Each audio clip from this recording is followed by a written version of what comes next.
Les contaba a los televidentes del Consejo de Redacción de Teleantioquia Noticias que nos visita Ramón Rodríguez, el director nacional de la Unidad Nacional para la Atención y la Reparación de las Víctimas. Doctor Rodríguez, director, bienvenido, buenos días. Muy buenos días, un saludo muy especial a toda la teleaudiencia de Teleantioquia. Usted nos dejó muy preocupados, director, porque acaba de soltar un dato aquí en Medellín a propósito de reparación a las víctimas, que nos tardaríamos 60 años en las condiciones actuales para reparar, indemnizar y cumplir el compromiso de ley con las víctimas. Son 6 décadas, director, no vamos a acabar nunca. Bueno, es un tema de cuando se financia la ley, cuando nace la ley 1448, hay unos temas de financiación de esta ley, el COMPES, que establece la financiación, pero allí también las dificultades con los temas de población desplazada, que es un gran número, más del 80%, lo cual entra y desbalanza totalmente el tema del financiamiento de la ley. Por eso es que cuando hablamos ahorita y que tenemos sujetos de atención aproximadamente 7 millones de víctimas, de los cuales hemos avanzado en 962.000 indemnizaciones, fácilmente en el cálculo dice faltarían 60 años para poder cumplir o tener los 40 billones de pesos disponibles ya para poder pagar. Eso, director, suponiendo que hiciéramos el corte con la cantidad de víctimas reconocidas en este momento, pero el asunto es que las víctimas... Es decir, el país, el conflicto armado, la disputa territorial, la confrontación entre los diferentes actores va a generar más víctimas. Entonces, el monto a indemnizar y el tiempo para ello se va a incrementar, director. Nosotros, el motivo de la visita es acompañar el departamento de Antioquia y especialmente a nuestra dirección territorial para la atención de las emergencias y especialmente el Bajo Cauca. Nos preocupa pues el número de declaraciones que nos están llegando. En este momento tenemos 1.197 declaraciones, especialmente del municipio de Tarazá, sin desconocer Cáceres, Caucasia, que están presentando declaraciones. Estas víctimas buscan los cascos urbanos, principalmente llegan a Medellín y se desplazan pues a diferentes partes del país. Bogotá también recibe víctimas de todo el territorio. Lo que mencionaba así, el tema está creciendo y sigue creciendo el número de víctimas.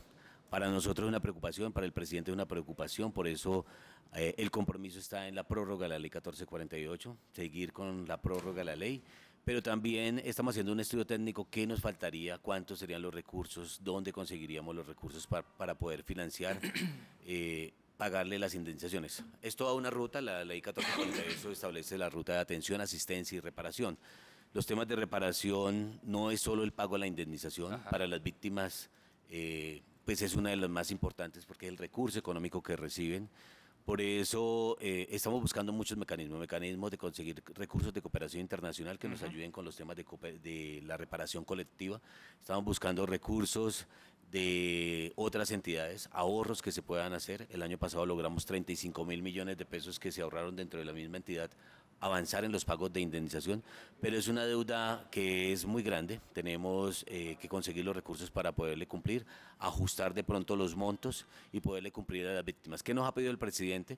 Que tengamos una ley, que hagamos la prórroga de esa ley, pero ajustada de tal forma que de forma responsable le podamos cumplir a las víctimas. Pero vean, doctor, una familia de esas de Cáceres, Caucasia, Nechí, llega a Medellín desplazada, o sea, ¿qué hace una familia de esas? ¿Qué tiene que hacer?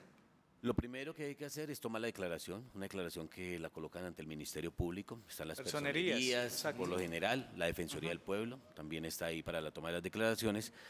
Con esto se activa la primera ruta, que son los temas de la ayuda humanitaria inmediata. Inmediatez que la tiene que atender el ente territorial, caso la Alcaldía de Medellín o la Alcaldía donde llegue. Nosotros aparecemos allí en la ley en subsidiariedad, sabemos que desborda las capacidades a veces del ente territorial y estamos para apoyar con recursos para atender esa primera fase.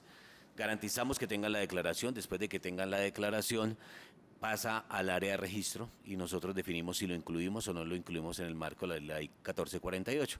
Para incluirlos en el registro y después de que lo tenemos en el registro ya vienen los pagos de ayuda humanitaria, vienen unos temas de medición de la subsistencia mínima, saber si la necesitan, estamos haciendo un uso racional allí, estamos entregándola al que la necesita porque se ha vuelto una costumbre estar recibiendo el tema de la ayuda humanitaria y posterior a eso tenemos ya el proceso de reparación individual que contempla 5 medidas, dentro de eso está la indemnización.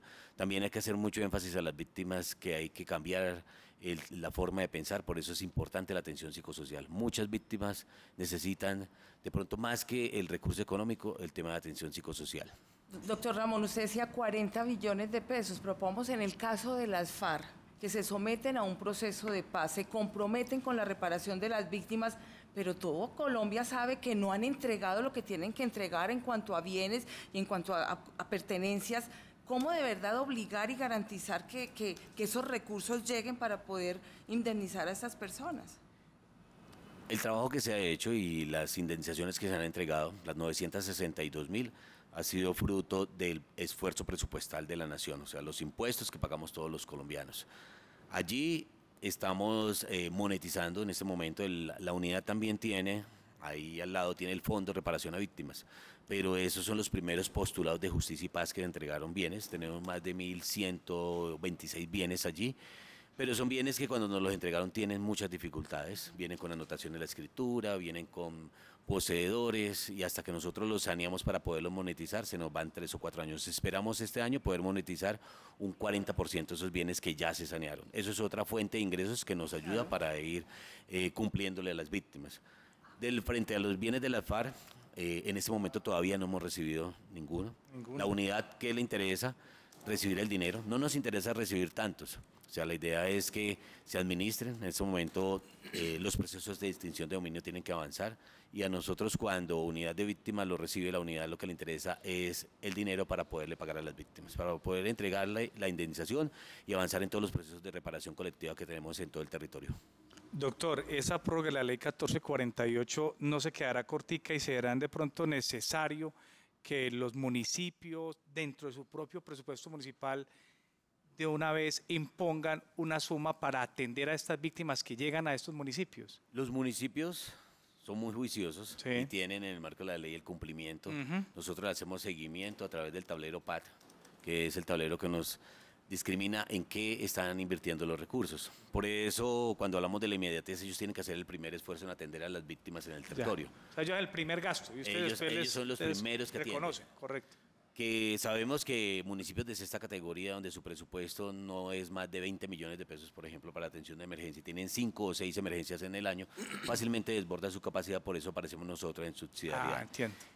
El año pasado teníamos 11.000 millones de pesos para todo el territorio, nos tocó incrementarlo a 19.000 millones de pesos porque muchas solicitudes del día a día que le llegan al alcalde. Le llega una solicitud, le llega otra solicitud y cuando se suma, en el mes le llegaron 40, 45 familias que le desborda la capacidad. Entonces, si han sido juiciosos, han colocado recursos, lo que queremos es que todos esos recursos sean articulados para poder ir sumando en los procesos de la atención a las víctimas, porque si sumamos, claro, la unidad ha hecho una inversión de 14 billones de pesos durante los 7 años aproximadamente. Si sumamos más el esfuerzo que han hecho todas las entidades en el territorio y todas las entidades del nivel nacional, suman más de 78 billones de pesos que han hecho, porque le sumamos salud, le sumamos educación, el esfuerzo que han hecho en Mincomercio para atención a las víctimas. Bien. Todo eso suma y sumaría más de 78 billones. Una curiosidad, doctor. Mire, un campesino llega a Medellín desplazado con sus 3 muchachitos. ¿Por cuánto tiempo es la atención? O sea, un tipo de estos llega bien desubicado, que trabajó la tierra toda la vida y llega a una urbe de estas. La atención inmediata, 3 meses. Nosotros tenemos 3 meses para hacer los procesos de valoración de las declaraciones. En esos 3 meses se debe tomar la declaración, que llegue a la unidad y en esos 3 meses nosotros decir es incluido y no es incluido. Si es incluido, también proceder a decirle, le vamos a entregar 3 giros durante este año en tal fecha y tal fecha que le cubrirán la subsistencia mínima, que son 2 componentes, alojamiento y alimentación. Con eso sería. Ya después del primer año nosotros empezamos a medir. ¿Por qué? Porque se ha vuelto costumbre de estar pidiendo. Medimos y hacemos la valoración a través de la Red Nacional de Información e identificamos las carencias para poderle decir, le suspendo la ayuda humanitaria o le mantengo la ayuda humanitaria dependiendo de las circunstancias. Pero siempre buscando cubrir estos 2 componentes, alojamiento y alimentación. Mucho colado. Ahí siempre identificamos, siempre, ya hemos excluido de nuestro registro, no los borramos, excluimos del registro porque nos toca para tener el control 14.000 familias. ¿Qué sucede? Éramos muy expertos en garantizar el ingreso de las víctimas, que no tengan barreras de acceso cuando declaran, pero no cuando tenemos que sacarlos. Se han identificado, hace 2 o 3 meses estuvimos revisando que teníamos un gran número de que cuando yo cruzo la información en Bogotá aparecen inconsistencias. Estamos trabajando en eso, estamos haciendo data quality, porque hay víctimas que dicen yo soy desplazado de Caucasia y voy a revisar y siempre ha tenido el CISBEN en Medellín, siempre ha tenido la atención médica en Medellín, sus hijos todos han estudiado en Medellín, el servicio médico se lo han prestado acá, porque eso es lo que cruzamos. Para poder excluir a un núcleo familiar del registro, pues toca con soportes, toca con documentos, sí, por supuesto. No puede ser garantizarle toda la vida gubernativa, un acto administrativo en el cual él notifico, él puede colocar su recurso de apelación, reposición, todo para que no tengan dificultades y poderle garantizar. Pues, director, le agradecemos mucho, vemos una buena gestión de parte de ustedes, un trabajo serio y comprometido, pero nos quedamos muy preocupados por las cifras que hablamos al inicio de esta entrevista y también por la situación del Bajo Cauca, porque la dinámica actual seguirá expulsando comunidades de esa subregión antioqueña. Pendientes de eso, director. Gracias, hombre, por venir a Teleantioquia. No, muchas gracias a ustedes y seguirles pues informando a la comunidad, porque nos interesa es que las víctimas atenderlas, pero también propiciar procesos de retorno y reubicación para que vuelvan a su territorio después de que hayan condiciones de seguridad. Gracias, señor. 7 de la mañana, 28 minutos.